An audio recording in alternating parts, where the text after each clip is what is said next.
রব্বুল আলামিনের দরবারে আমরা শুকরিয়া আদায় করছি। রহমত, মাগফিরাত, নাজাতের মাস রমজান মাস আমাদের কাছে এসেছিল আমাদের গুনাহ মাফ করাতে এবং আল্লাহর সাথে যেন আমাদের সম্পর্ক বৃদ্ধি পায়, সম্পর্কের বন্ধন যেন আরো সুদৃঢ় হয়, সেই জন্য আজকে সেই রহমত, মাগফিরাত, নাজাতের মাসের প্রথম 2 দশক রহমত বিদায় নিয়েছে, মাগফিরাতেরও আজকে শেষ দিন। আজকে থেকেই শুরু হয়ে যাবে নাজাতের দশক।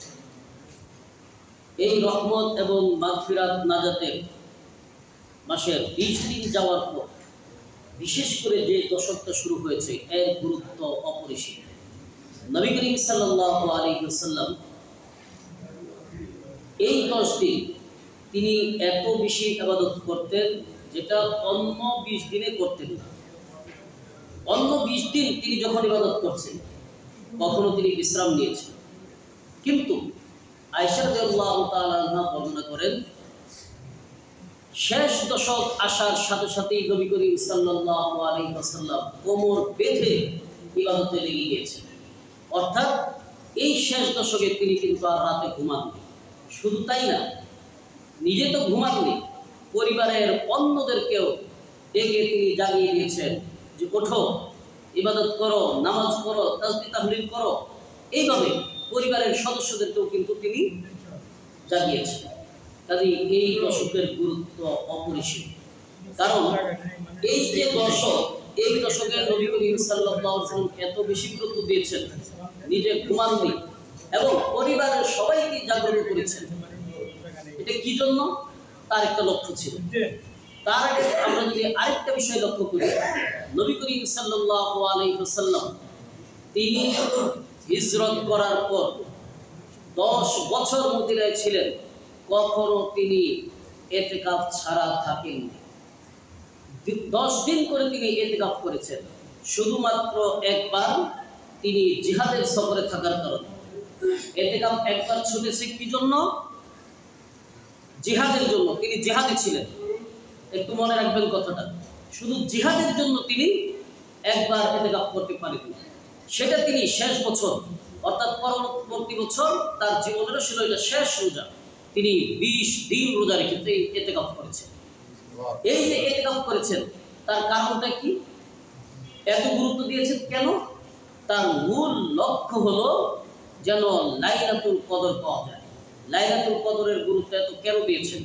আল্লাহ রাব্বুল আলামিন বলেছেন, ইন্না আনজালনাহু ফি লাইলাতিল কদর ওয়া মা আদরাকা মা লাইলাতুল কদর লাইলাতুল কদরি খায়রুম মিন আলফি শাহর তানাজ্জালুল মালাইকাতু ওয়ার রূহু ফিহা বিইذনি রাব্বিহিম মিন কুল্লি আমর সালামুন হিয়া হাত্তা মাতলাইল ফাজর। আল্লাহ রাব্বুল আলামিন কদরের গুরুত্ব বুঝাইতে গিয়ে একটি সূরাই তিনি নাযিল করেছেন, সেই সূরার নাম হলো কদর, যে সূরা আমি এখন তিলাওয়াত করব।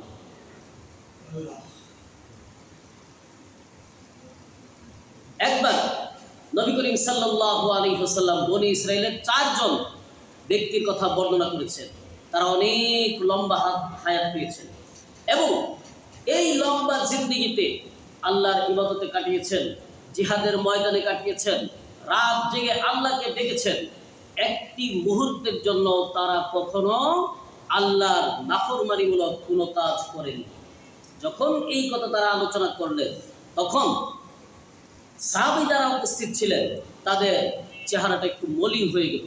কারণ তাদের হায়াত ছিল অনেক লম্বা, কেউ 1000 বছর, কেউ 1500 বছর, কেউ 900 বছর। আর আমাদের হায়াত কত? নবী করিম সাল্লাল্লাহু আলাইহি ওয়াসাল্লাম বলেছেন যে আমার উম্মতের গড় হায়াত হলো 60 থেকে 70। তারা চিন্তা করেছেন আমরা যতই ইবাদত করি না কেন কোনো অবস্থাতেই তো আমরা তাদের ধারে কাছেও যেতে পারবো না। তখনই কিন্তু আল্লাহ রাব্বুল আলামিন এই সূরা নাজিল করে আমাদেরকে জানিয়ে দিয়েছেন লাইলাতুল কদরি খায়রুম মিন আলফি শাহর, যে এই রাত 1000 মাসের চাইতে উত্তম। এখানে 1000 মাস বলতে আমরা যে একটা হিসাব করি 84 বছর 4 মাস, মূল উদ্দেশ্য এটা না। এর সীমা মানে একবারে অপরিসীম, সীমাবদ্ধ না, তার চাইতেও উত্তম। আল্লাহ বলেছেন তার নবীকে, ইন্না আনজালনাহু ফি লাইলাতুল কদর। হে নবী, আপনি কি জানেন লাইলাতুল কদর কি? ওমা আদরাকা মা লাইলাতুল কদর। প্রথম তো বলেছেন ইন্না আনজালনাহু, মানে পবিত্র কোরআন নাজিল করা হয়েছে কোন রাত্রিতে? লাইলাতুল কদর, কদরের রাত্রিতে। তারপর নবীকে জিজ্ঞেস করছেন ওমা আদরাকা মা লাইলাতুল কদর, আপনার কি জানা আছে লাইলাতুল কদর কি? তারপর তিনি বলে দিয়েছেন নিজেই, লাইলাতুল কদরি, এটা হলো এমন একটি রাত, খায়রুম মিন আলফি শাহর, হাজার মাসের চাইতে শ্রেষ্ঠ। তানাজ্জালুল মালাইকাতু, ফেরেশতারা অবতীর্ণ হয়, ওয়ার রূহু, রূহ মানে জিবরাইল আলাইহিস সালাম, তানাজ্জালুল মালাইকাতু ওয়ার রূহু ফিহা বিইজনি রাব্বিহিম মিন কুল্লি আমর। ফিহা মানে এর মধ্যে, এই রাত্রিতে আল্লাহর অনুমতিক্রমে প্রত্যেকটা বিষয় নিয়ে বিইজনি রাব্বিহিম মিন কুল্লি আমর। আর এটা হলো সালাম, এটা হলো নিরাপত্তা।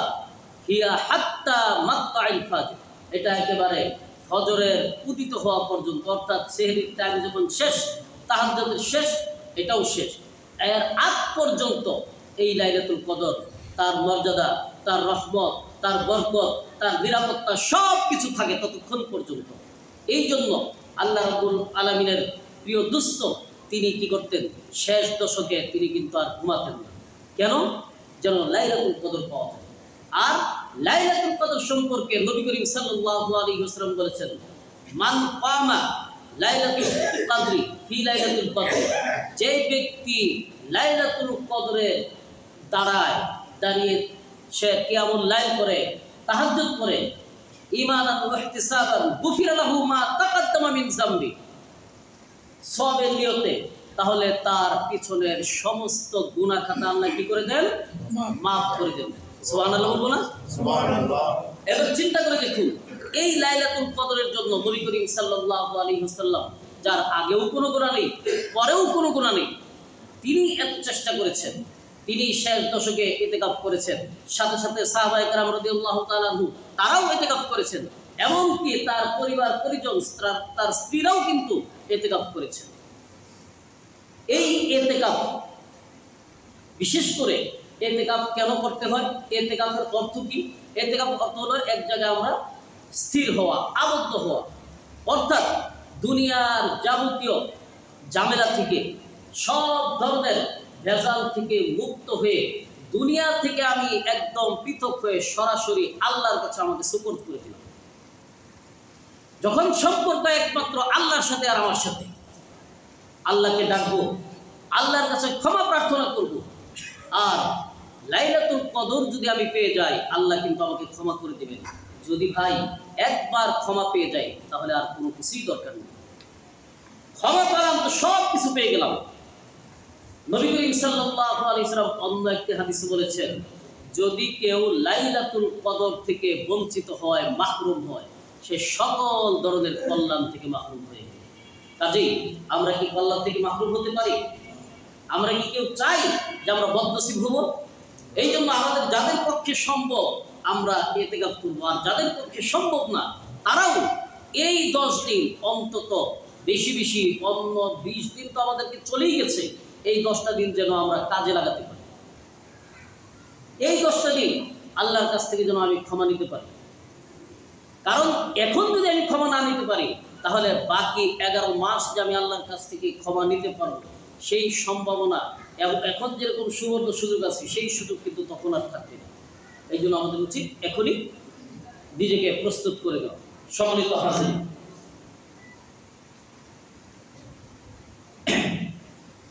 লাইলাতুল কদর একবার চিন্তা করে দেখুন, আল্লাহ বলেছেন এই রাত্রিতে কুরআন নাযিল করা হয়েছে, প্রথমেই বলা হয়েছে, তারপরে এই জন্য এই রাতের এত মর্যাদা। তারপর দেখেন শাহরু রমাদান, রমজান মাসের কথা বলা হয়েছে, উনজিলা ফীহিল কুরআন, যে মাসে আল্লাহ কি করেছেন? কোরআন নাজিল করেছেন। এই রাত্রিতে কোরআন নাজিল করার কারণে আল্লাহ রাব্বুল আলামিন রাতের মর্যাদা বৃদ্ধি করে দিয়েছেন, হাজার মাসের চাইতেও শ্রেষ্ঠত্ব দান করেছেন। আর যে মাসে কোরআন নাজিল করেছেন, সেই মাসের মর্যাদা আল্লাহ রাব্বুল আলামিন এত বৃদ্ধি করে দিয়েছেন, যদি অন্যদিন এই রমজান মাস ছাড়া কেউ ইবাদত করে, একটি ফরজ ইবাদত করলে একটি ফরজের কিন্তু সওয়াব পায়। রমজান মাসে যদি একটি ফরজ সে আমল করে তাহলে 70টি ফরজের সমান তার আমলনামায় সওয়াব লিখে দেওয়া হয়। রমজানের বাহিরে যদি কেউ একটি মাত্র নফল ইবাদত করে সে নফলের শুধুমাত্র সওয়াব পায়, কিন্তু যদি রমজান মাসে সে একটি নফল ইবাদত করে তাহলে ফরজের সম পরিমাণ সওয়াব সে পায়। রমজানে কোরআন নাযিল হওয়ার কারণে রমজান মাসের মর্যাদা বৃদ্ধি করে দেওয়া হলো। আর এই রমজান মাস শুধু কিন্তু কোরআনই নাযিল হয়নি, তাওরাত, জাবুর, ইনজিল সবকিছুই কিন্তু রমজান মাসেই নাযিল হয়েছে। এই কোরআন যিনি নিয়ে এসেছেন ফেরেশতাদের সর্দার জিবরাইল আমিন, তিনি এই কোরআন নিয়ে আসার কারণে তার মর্যাদাও বৃদ্ধি হয়ে গেল। আর এই কোরআন আল্লাহ রাব্বুল আলামিন আপনাকে আমাকে দান করেছেন। আমরা এই কোরআন পেয়েছি, এই জন্য আমাদের মর্যাদাও বৃদ্ধি করে দেওয়া হয়েছে, আমরাও হয়ে গেছি খায়রুল উমাম। এই জন্য এই রমজানের সাথে সাথে রমজান মাসকে যেভাবে আমরা গুরুত্ব দিই, রমজানের দিনটাকে যেভাবে গুরুত্ব দিই, দিনের বেলা পানাহার বন্ধ রাখি কি জন্য? আল্লাহ রাব্বুল আলামিন নিষেধ করেছেন। পানাহার করা কিন্তু খারাপ কোনো জিনিস না, বরঞ্চ আল্লাহ বলেছেন কুলু ওয়াশরাবু ওয়ালা তুসরিফু, তুমি খাও পান করো, কি করো না, শুধু অপব্যয় করো না। খাওয়া পান করা এটা কিন্তু হালাল জিনিস, কিন্তু আল্লাহ রাব্বুল আলামিন দিনের বেলা নিষেধ করেছেন রমজান মাসে। আমরা কিন্তু দিনের বেলা খাই না, ইফতারের 1 মিনিট আগে আমরা কেউ খাবার দিই না। ক্ষুধা যতই থাকুক, তৃষ্ণা যতই থাকুক, লোভনীয় সব ধরনের খাবার আমাদের সামনে থাকে, খাদ্যের ঘ্রাণ আমাদের নাকে চলে আসছে, শরবত আমাদের সামনে আছে, ঠান্ডা পানি আছে, 1 মিনিট আগেও কেউ আমরা সেটা হাতে নেই না, শুধুমাত্র আল্লাহকে ভয় করি বলে। এখন যেই রমজান মাসে আমরা হালাল জিনিস আল্লাহকে ভয় করে বর্জন করেছি, তাহলে কি হারাম জিনিসটাকে আমরা সেটা কি করতে পারি? তাহলে রমজান মাসে কি হালাল জিনিস আল্লাহ নিষেধ করেছেন, আমি সেখান থেকে বিরত থেকেছি, তাহলে রমজান মাসে কি আমি ঘুষ দিতে পারি? রমজান মাসে কি আমি সুদের ব্যবসা করতে পারি? রমজান মাসে কি আমি আরেকজনের উপর জুলুম করতে পারি? রমজান মাসে কি আমি আরেকজনের হক নষ্ট করতে পারি? রমজান মাসে কি আমি আত্মীয়তার সম্পর্ক বিচ্ছিন্ন করে দিতে পারি? এটা কি আমাদের পক্ষে সম্ভব? যদি আমি এটা করি তাহলে আমার আচরণ কিন্তু হয়ে গেল সেই নিফাকের চরিত্র আমাদের মাঝখান থেকে প্রকাশ পাবে। সম্মানিত হাজরিন, এই কাজগুলি আমাদের অবশ্যই বর্জন করতে হবে, শুধু রমজান মাসে না, রমজান মাসের বাহিরেও এটা আমাদেরকে বর্জন করতে হবে। আর ইতিকাফে যারা আসবেন মনে রাখবেন, দুনিয়ার সবচাইতে সকল জায়গার চাইতে উত্তম জায়গা হলো আল্লাহর ঘর মসজিদ। সকল ঘরের চাইতে উত্তম ঘর হলো আল্লাহর ঘর মসজিদ। সকল বাড়ি থেকে উত্তম হলো আল্লাহর বাড়ি মসজিদ। তাহলে আপনার ঘর আপনি যেভাবে পরিপাটি সুন্দর পরিচ্ছন্ন রাখার চেষ্টা করেন, যারা ইতিকাফে আসবেন তাদের মাথায় কিন্তু এটা রাখতে হবে যে যেই মসজিদে যাই না কেন, এই মসজিদটাকে যেন আমার কারণে যেন কোনোভাবেই নোংরা অপরিচ্ছন্ন না হয়, সেদিকে কিন্তু আমাদের খেয়াল রাখতে হবে। এবং নবী করিম আল্লাহ রাব্বুল আলামিন বলেছেন, ইয়া বানি আদম খুযু যিনাতাকুম ইনদা কুল্লি মসজিদ, তোমরা কি করো? পোশাকের শোভা ধারণ করো। আল্লাহ রাব্বুল আলামিন যে পোশাক আমাদেরকে দিয়েছেন, উত্তম উত্তম পোশাক পরিধান করে যেন আমরা মসজিদে আসি, এটা হলো বাহ্যিক শোভা। সাথে সাথে কিন্তু আভ্যন্তরীণ যে আমাদের পোশাক, আমাদের যে পবিত্রতা, সেটাও কিন্তু আমাদের অন্তর মানে সেটা আমাদেরকে গ্রহণ করতে হবে। কারণ সবচাইতে উত্তম পোশাক হলো আল্লাহ রাব্বুল আলামিন বলে দিয়েছেন, সেটা হলো তাকওয়ার পোশাক। সেটা কিন্তু হজের ক্ষেত্রেও যখন কেউ প্রস্তুতি নেয় বলা হয়েছে উত্তম প্রস্তুতি হলো তাকওয়ার প্রস্তুতি গ্রহণ করা। আর আমরা বিশেষ করে মসজিদে যারা ইতিকাফ করব, কিভাবে থাকবো, কিভাবে কি করব, গত আলোচনায় আমরা অলরেডি বলে ফেলেছি, সেদিকে আমি যাচ্ছি না। বিশেষ করে আমাদের আজকের আলোচ্য বিষয় হলো, যেহেতু আমাদের 20 দিন চলে গেছে আর শেষ দশক আছে, এখন এই সময়টা যেন আমরা একটু কাজে লাগে। যে কোনো কাজেই থাকি না কেন, অবশ্যই মনে রাখতে হবে এই রমজান কিন্তু আমাদের কাছ থেকে বিদায় নিয়ে যাচ্ছে। যে ব্যক্তি রমজান পেল অথচ তার গুনাহ মাফ করাতে পারলো না, সে হলো সবচেয়ে হতভাগা। আমরা এই হাদিসটাও কিন্তু প্রত্যেকেই জানি। আমরা অনেকবার শুনেছি নবী করিম সাল্লাল্লাহু আলাইহি ওয়াসাল্লাম মসজিদে নববীর প্রথম সিঁড়িতে উঠলেন, বললেন আমিন, দ্বিতীয় সিঁড়িতে উঠলেন, আবারও বললেন আমিন, তৃতীয় সিঁড়িতে উঠলেন, আবারও বললেন আমিন। যখন সাহাবায়ে কেরাম জিজ্ঞেস করলেন, ইয়া রাসূলুল্লাহ, আপনার কাছ থেকে যে ধরনের আচরণ আজকে প্রকাশ পেল, ইতিপূর্বে তো আমরা আর কখনো দেখিনি, এর কারণটা কি? নবী করিম সাল্লাল্লাহু আলাইহি ওয়াসাল্লাম কিন্তু তখন বলেছেন তিনটা কারণ। একটা হলো রমজানের, যে রমজান মাস পেল কিন্তু তার গুনাহ মাফ করাতে পারল না। আরেকটাও সেটা গুরুত্বপূর্ণ, যাদের আমাদের মাতা পিতা বেঁচে আছে, তিনি বলেছেন মাতা পিতার 2 জন অথবা 1 জন বৃদ্ধ অবস্থায় সে পেল, কিন্তু মাতা পিতার সেবা করে মাতা পিতার সন্তুষ্টি অর্জন করে নিজের জন্য জান্নাত ওয়াজিব করতে পারলো না, সে ধ্বংস হয়ে যাবে। দোয়াটা করেছেন কে? জিবরাইল আমিন। আর আমিন বলেছেন কে? ওয়ামা আরসালনাকা ইল্লা রাহমাতাল লিল আলামিন, যাকে গোটা জগতের জন্য রহমত হিসেবে পাঠিয়েছে তিনি কিন্তু আমিন বলেছেন যে সে ধ্বংস হয়ে যায়। তাহলে ধ্বংস হওয়ার জন্য কিন্তু এটুকুই আমাদের জন্য যথেষ্ট। আরেকটা হলো যে নবী করিম সাল্লাল্লাহু আলাইহি ওয়াসাল্লামের নাম শোনার পর যে দরুদ পড়লো না আপনার উপর, আপনার নাম শুনলো কিন্তু দরুদ পড়লো না, সেও ধ্বংস। কাজেই ভাইরা আমার, এই যে কয়েকটা দিন আছে, আমার মা বোনদেরকে লক্ষ্য করে বলছি, এই দিনগুলি যেন আমরা একটু কাজে লাগাই। বাকি সময় যেভাবেই গিয়েছে অন্তত এই 10টা দিন আমরা যেন একটু কাজে লাগাই। আমরা কি করি? সাধারণত প্রথম দিকে মসজিদগুলি ভরে যায়, আমাদের 5 তলা পর্যন্ত ভরে যায়, আর মাঝে মাঝে এসে কিন্তু 5 তলায় আর লোক থাকে না, 4 তলায় অল্প কিছু লোক থাকে। আবার যখন 27 তারিখ আসবে, শুধু 5 তলা না, দেখা যাবে রাস্তায় লোক। কারণ আমরা ধরেই নিয়েছি যে 27 তারিখই শবে কদর। শবে কদর কিন্তু শুধুমাত্র 27 তারিখ নির্ধারিত বিষয়টা না। হ্যাঁ, 27 তারিখের সম্পর্কে কিছু দলিল আদিল্লা আছে, কিন্তু 27 তারিখেই শবে কদর এটা কিন্তু নির্ধারিত না। নবী করিম সাল্লাল্লাহু আলাইহি ওয়াসাল্লামকে শবে কদর জানিয়ে দেওয়া হয়েছে, কবে নির্ধারিত বলে দেওয়া হয়েছিল, কিন্তু তারপর তাকে ভুলিয়ে দেওয়া হয়েছে। তিনি বলেছেন আমি ভুলে গেছি অথবা আমাকে ভুলিয়ে দেওয়া হয়েছে। সেটাও কিন্তু কারণ ছিল 2 জনের ঝগড়া। কাজে ঝগড়া যেটি সবসময় খারাপ, আমরা যেন কোনো অবস্থাতেই এই কয়েকটা দিন ঝগড়াঝাটির মাঝে না যাই। সম্মানিত হাজির, নবী করিম সাল্লাল্লাহু আলাইহি ওয়াসাল্লাম বলেছেন কি, শেষ দশকে বেজুর রাত্রিতে তোমরা শবে কদর তালাশ করো। তবে হ্যাঁ, 27 তারিখের ব্যাপারে যে ইন্না আনজালনাহু ফি লাইলাতুল কদর, এই লাইলাতুল কদরটা এসেছে কয়বার? 3 বার এসেছে।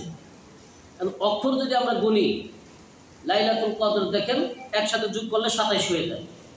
আব্দুল্লাহ ইবনে আব্বাস তিনি একটা ব্যাখ্যা করেছিলেন এই হিসাবে 27 হতে পারে।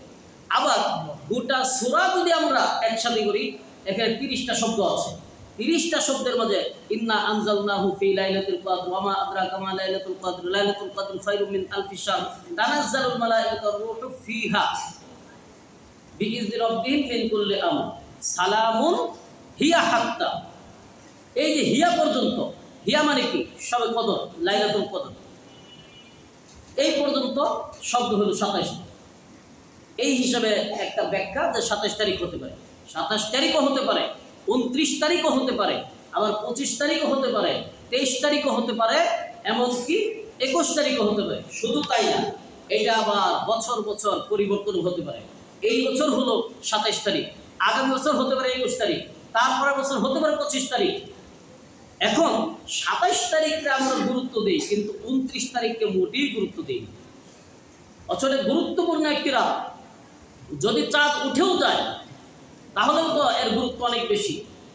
নবী করিম সাল্লাল্লাহু আলাইহি ওয়াসাল্লাম যে কয়েকটা রাতের কথা বলেছেন, তার একটি হলো ঈদুল ফিতরের রাত, আরেকটা হলো ঈদুল আজহার রাত। অথচ এই রাত্রিতে আমরা কি করি? এই রাত্রিতে আল্লাহকে একেবারেই ভুলে যাই। যখন আমাদের বেশি টাকার দরকার ছিল, তখন হয়তো আমরা মার্কেটে থাকি অথবা আমরা আনন্দ ফুর্তিতে থাকি। একজন বক্তব্য দিয়েছেন একটা সেমিনারে, কারণ তিনি অনেক খবর রাখেন, উপরের লেভেলের লোক। তিনি বলেছেন এই রাত্রিতে 5 স্টার হোটেলগুলিতে যে পরিমাণ জুয়া খেলা হয়, গোটা বছরে এত খেলা হয়। এইবার চিন্তা করেন, সারা মাস তিনি যে পরিমাণ সব কামাইলেন, আর এই রাত্রিতে জুয়া খেলে সব ওখানেই শেষ করে আসবে। কাজেই এই রাতটাকে যেন আমরা কাজে লাগাই। এই রাত্রিতে মা বোনদেরকেও লক্ষ্য করে বলছি, শুধুমাত্র মেহেদি বা অনুষ্ঠান এইগুলি না করে এই রাত্রিতে আল্লাহকে আমরা একটু ডাকি। সম্মানিত হাজির, আমরা আপনাদের দৃষ্টি আকর্ষণ করছি, আপনারা দেখছেন মসজিদটা আপনাদের দোয়া, আপনাদের সাহায্য সহযোগিতা, সর্বোপরি আল্লাহর মেহেরবানিতে এত সুন্দর দৃষ্টিনন্দন একটি মসজিদ এই এলাকায় হয়েছে। মসজিদের কাজ কিন্তু একেবারেই শেষের দিকে, খুব বেশি কাজ বাকি নাই, কিছু কাজ বাকি আছে, আর হলো লিফট লাগানো বাকি আছে। আপনারা জানেন, আমরা অনেকবার আলোচনা করেছি, নবী করিম সাল্লাল্লাহু আলাইহি ওয়াসাল্লাম বলেছেন, মান বানা লিল্লাহি মাসজিদান বানাল্লাহু লাহু বাইতান ফিল জান্নাহ। যে ব্যক্তি আল্লাহর জন্য মসজিদ নির্মাণ করে, মান বানা লিল্লাহি মাসজিদান বানাল্লাহু, আল্লাহ তার জন্য বানান, লাহু তার জন্য, বাইতান ফিল জান্নাহ, জান্নাতে তার জন্য ঘর নির্মাণ করে। কাজেই এই ঘর যদি আমরা চাই, আল্লাহ আপনার জন্য আমার জন্য ঘর নির্মাণ করবেন। মসজিদে আপনি দান করেন, নির্মাণ হয়ে যাওয়ার পরেও দান করবেন, সওয়াব হবে, অপরিসীম সওয়াব। কিন্তু মসজিদ নির্মাণের সময় যে সওয়াব, যে মর্যাদা, এটা কিন্তু পরবর্তী সওয়াব আর এই সওয়াব কিন্তু এক না। কয়েকদিন আগে আমাদের বদর দিবস গেল। বদরের প্রান্তরে যারা নিজের জীবন বাজি রেখে সব কিছু ছেড়ে একটা চ্যালেঞ্জ গ্রহণ করেছিলেন, নিরস্ত্র অবস্থায় 313 জন, আর সশস্ত্র 1000-এর বিরুদ্ধে, এই সাহাবীদের মর্যাদা পরবর্তীতে যারাই যুদ্ধ করেছেন, বিভিন্ন জায়গায় জিহাদে গেছেন, তাদের মর্যাদা অনেক বেশি। সাহাবী তো সাধারণ একজন আদনা সাহাবী, তারও পায়ের ধুলার সমান আমরা সারা পৃথিবীর আমরা যতজন মানুষ এসেছি, অনাগত ভবিষ্যতে যারা কিয়ামত পর্যন্ত আসবে, সকলের আমল একসাথে মিলাইলেও ওই আদনা একজন সাহাবীর পায়ের ধুলার সমান হবে না। কিন্তু সাহাবীদের সাথে যখন আমরা কম্পেয়ার করব, এই বদরের সাহাবীদের যে মর্যাদা, অন্যদের সেই মর্যাদা কিন্তু এক না, তাদের মর্যাদা অনেক বেশি। আপনি একটা বিল্ডিং যখন বানান, আপনি যখন ফাউন্ডেশন দেন, নিচে যে আপনি বিল্ডিং জিনিসগুলি দিচ্ছেন, মাল মশলা, তার আর উপরে যখন বিল্ডিং বানাচ্ছেন, আপনি সেখানে টাইলস লাগাচ্ছেন অথবা ওয়াল করছেন, তার কাজ কি এক? অবশ্যই এক না। এই জন্য মসজিদ নির্মাণের সময় যখন আপনি দান করবেন, এর মর্যাদা অনেক বেশি। তা আমাদের কিন্তু হয়তো আগামী রমজানে নির্মাণের জন্য দান করার সুযোগ আমরা আর পাবো না। এই রমজানেই এই মসজিদে নির্মাণের জন্য দান করার সুযোগ পাবো। অন্য কোথাও যদি নির্মাণ হয়, সেখানে আমরা সুযোগ পাবো, সুযোগ পেলে দান করবো ইনশাআল্লাহ।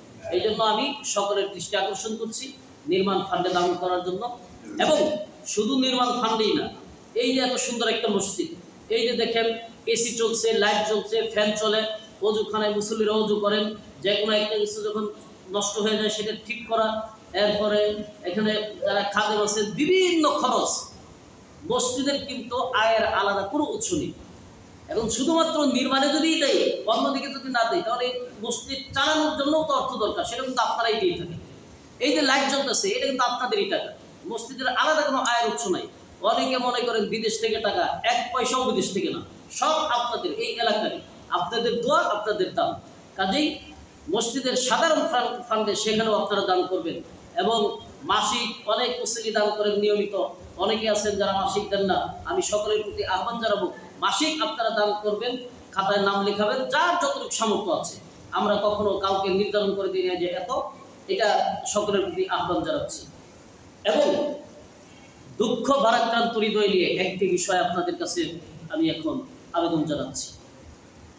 সেটা বলতে গেলেও স্বাভাবিক অবস্থায় আমরা চোখের পানি ধরে রাখতে পারি না। আমরা মুসলমান, এত সুন্দর একটি পরিবেশ, গরম যাতে না লাগে এই জন্য আমাদের কিন্তু এসি চলছে। আমরা এখানে বসে আরামে বসে নামাজের জন্য বসছি। আজ এই মুহূর্তে যদি আপনি গাজার দিকে তাকান, তাদের উপরে ছাদ নেই। যে কোনো মুহূর্তে এসে ইসরায়েলি বাহিনী, আমেরিকান বাহিনী সেখানে বন্দি করে যাচ্ছে। সারা পৃথিবীতে 200 কোটি মুসলমান, অথচ এই গাজার মুসলমানদের জন্য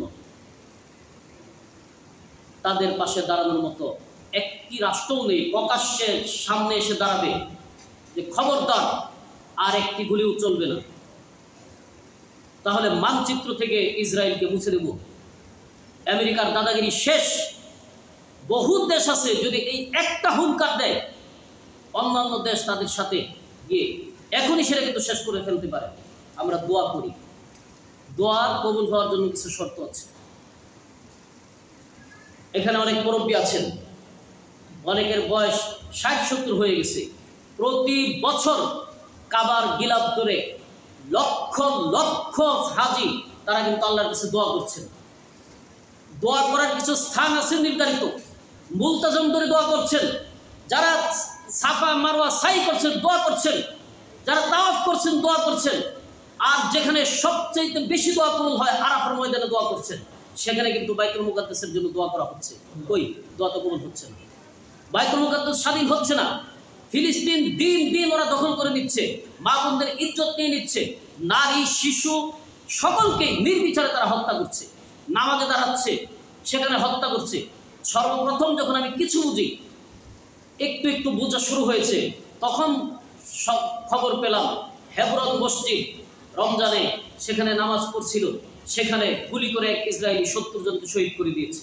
আর প্রতি রমজানে এদের উন্মাদনাটা খুব বেশি বেড়ে যায়, একদিকে ইসরায়েল আরেকদিকে ইন্ডিয়া। এই জন্য আমাদের এদের বিরুদ্ধে প্রতিরোধ করতে হবে। প্রতিরোধের জন্য অনেকগুলি বিষয় আমাদের এখান থেকে আছে। সেটা হলো আমরা প্রতিবাদ জানাতে পারি। আমরা যদি প্রতিবাদ জানাই, আমাদের রাষ্ট্রীয় সংস্থাগুলি যদি আমাদের জনগণের অবস্থাগুলি সরকারের কাছে সঠিকভাবে উপস্থাপন করে, তাহলে আমাদের রাষ্ট্রীয়ভাবে তারা কিন্তু ইসরায়েলের বিরুদ্ধে শক্ত একটা অবস্থান নিতে তারা শক্তি পাবে। এই জন্য আমাদের তাদের বিরুদ্ধে প্রতিবাদ করতে হবে। আজকে সারা বাংলাদেশে সব মসজিদ থেকে 10 নম্বর থেকে অনেকে আবার ফোন দিচ্ছেন, মিছিল হচ্ছে, মিছিল হবে অনেক মসজিদ থেকে। এটা প্রত্যেক মুমিনের ইমানি দায়িত্ব তাদের বিরুদ্ধে প্রতিবাদ করা, বিক্ষোভ প্রদর্শন করা। নবী করিম সাল্লাল্লাহু আলাইহি ওয়াসাল্লাম বলেছেন, সকল মুসলমান মাত্র একটি দেহের মতো। যেমন আপনার মাথায় ব্যথা হলে আপনি টের পান, আঙ্গুলে যদি একটি কাটা ফোটে তাও টের পান, নখ কাটতে গেলে একটু সামান্য চামড়া যদি কেটে যায় সেটাও কিন্তু আপনি অনুভব করেন যে আপনার ব্যথা হচ্ছে। অথচ আপনি যদি সঠিক অর্থে মুসলমান হয়ে থাকি, পরিপূর্ণরূপে যদি মুমিন হয়ে থাকি, পৃথিবীর যে কোনো প্রান্তে যদি একজন মুমিন আক্রান্ত হয়, তাহলে সেই ব্যথা কিন্তু আপনি আমি অনুভব করতে বাধ্য। যদি অনুভব না হয়, তার জন্য যদি আমার হৃদয় হাহাকার করে না ওঠে, তাহলে বুঝতে হবে আপনার শরীর যদি এখানে সুই ঢুকানো হয় আর যদি আপনি টের না পান, তাহলে এই হাত আপনার প্যারালাইজড হয়ে গেছে। ঠিক আপনার আমার ইমানও কিন্তু আজকে প্যারালাইজড হয়ে গেছে। ইমান কিন্তু এখন নবায়নের সুযোগ এসেছে। এই রমজান মাসে সকল জালিমের বিরুদ্ধে আল্লাহ রাব্বুল আলামিন রমজান মাসেই কিন্তু বিজয় দান করেছেন। বদরের বিজয়, চূড়ান্ত বিজয়, মক্কা বিজয়, সেটাও কিন্তু রমজান মাসেই দান করেছেন।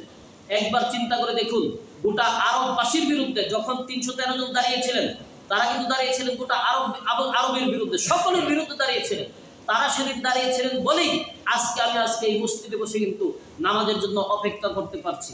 তারা যদি সেদিন আপনার আমার মতো হিরোমন্দ হয়ে যেতেন, কাপুরুষতা যদি প্রকাশ করতেন, ভীরতা যদি তারা প্রদর্শন করতেন, তাহলে হয়তো আজকে আপনি আমি মুমিনের কাতারে থাকতেই পারতাম না। আল্লাহ রহম করেছে, আপনাকে আমাকে মুসলমানের ঘরে জন্ম দিয়েছে, ইমান দিয়েছে। এখন সেই ইমানের জজবায় এর বিরুদ্ধে বিক্ষোভ প্রদর্শন করা দরকার। আরেকটা হলো ইসরায়েলি যত ধরনের পণ্য আছে সেগুলি বয়কট করা। সম্মানিত হাজির, আপনি চিন্তা করতে পারেন যে আমি যদি কোক বা স্প্রাইট অথবা ওদের যতগুলি কোম্পানি আছে, আমি যদি তাদের ম্যাকডোনাল্ডস অথবা কেএফসি এগুলিতে না যাই কি হবে? আপনি যখন একজন যাবেন না, সারা পৃথিবীতেই কিন্তু ওদের ব্যবসার দোষ নেমেছে। অন্তত আপনি আমি যদি দাঁড়াই, আল্লাহর কাছে বলতে পারবো, আল্লাহ এত দূর থেকে আমার করার কিছু ছিল না, আমার যেটুক ছিল সামর্থ্য ছিল, আমি যারা লিখেন পত্রিকায় কলাম লিখেন এর বিরুদ্ধে জনমত গঠন করার জন্য লিখবেন, যারা সাংবাদিক বন্ধু আছেন তারা এই কথাই বলবেন, যারা সরকারের বিভিন্ন সংস্থার কাছে তারা এই কথাগুলো সরকারের কাছে দিবেন যে জনগণ চায় তাদের ভাইদের পক্ষে দাঁড়াতে। তাহলে আর আমি বিক্ষোভ প্রদর্শন করলাম, তাদের পণ্যগুলি বর্জন করলাম, এইটুকু আমার সামর্থ্য ছিল, আল্লাহর কাছে কিন্তু আমি বলতে পারবো। আর যদি এইটুকু না করি, আল্লাহর কাছে কিন্তু বলার আর কোনো সুযোগ থাকবে না।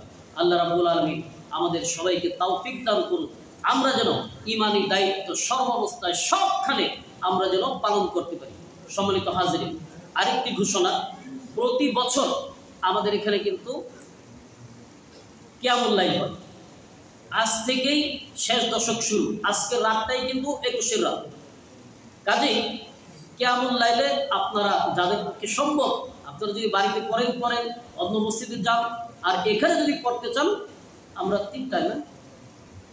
3টা থেকে কিয়ামুল লাইল শুরু করব এবং পরে 4টার মাঝে শেষ করার চেষ্টা করব। প্রথমে একটু বাড়াইতে চেয়েছিলাম, যেহেতু বাহির থেকে যারা আসবেন কিয়ামুল লাইল শেষ করে আবার বাসায় গিয়ে সেহরি খাবেন, আবার মসজিদে আসবেন, এই জন্য আমরা 1 ঘন্টা সময় 3টায় আমাদের শুরু হয়ে যাবে এবং 4টার মধ্যে আমাদের কিয়ামুল লাইল শেষ হবে। যারা ইচ্ছা আসতে পারেন। আর আমাদের মসজিদে কিয়ামুল লাইল প্রতি রাত্রি হয়, কিছু কিছু মসজিদে শুধু বেজর রাত্রিতে হয়, আমাদের বেজর সব রাত্রিতেই হয়। আপনারা প্রতিদিনই আসতে পারেন।